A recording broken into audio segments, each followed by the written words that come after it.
day unlike any other in American history. President Trump and First Lady Melania testing positive for COVID-19. He has mild symptoms. As we look at that, the doctor will continue to provide expertise in the residence. Vice President Mike Pence and Democratic presidential candidate Joe Biden testing negative as reaction to Trump's test results pour in from those in Washington. I happen to think he's done a fabulous job, and my great hope is he gets through this as rapidly as possible, and everyone's going to pull for him. Sad that it did, but nonetheless hopeful that it will be a transition to a saner approach to what this virus is all about. And around the globe. I'm sure that they'll both stage a very strong recovery. The President of the United States quarantined during a contentious election and Supreme Court battle hanging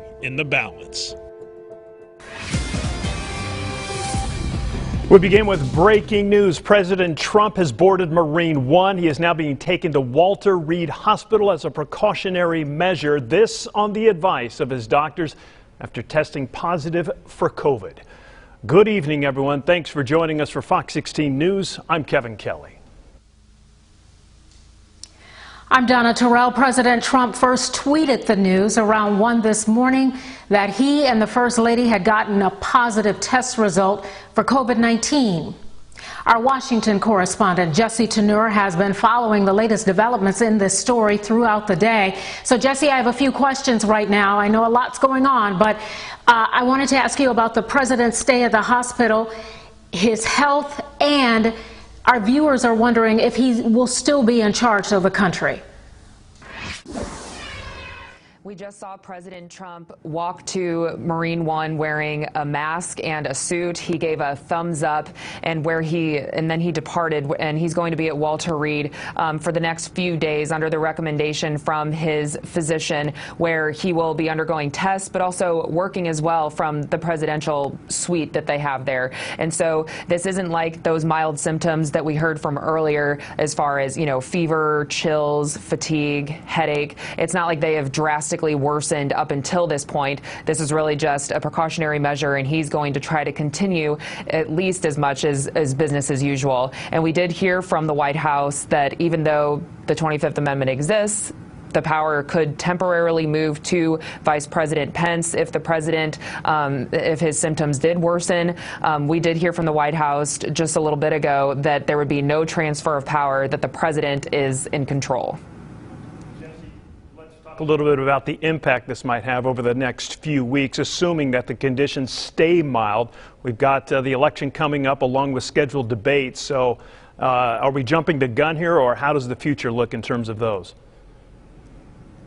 Definitely not jumping the gun, since President Trump's campaign did already come out today and say that, they are having to look at either moving these events these next couple weeks to a virtual platform or just really postponing them altogether. And so that was an interesting development that we'll have to kind of keep following. But then also, as far as the debates go, the next presidential debate is in less than 2 weeks. And so that falls within that 14-day quarantine period that the president needs to abide by. And so we'll see how that changes over the next couple days as well.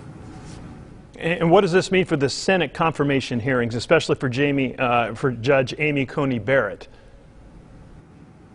Judge Barrett was tested for COVID-19 today, and that came back negative. After that, we did hear that she even had the virus over the summer and obviously recovered from it. So Republicans are saying that they're still moving full speed ahead, that confirmation hearing process starting on October 12th, and still pushing to get that confirmation vote to the Senate floor before Election Day. But Democrats are really ramping up their efforts now, calling for a postponement even from the get-go, but saying now, for obvious health concerns, that this really just needs to happen after the election. All right. Jesse Tenur bringing us up to speed with the latest on the President and First Lady from Washington, D.C.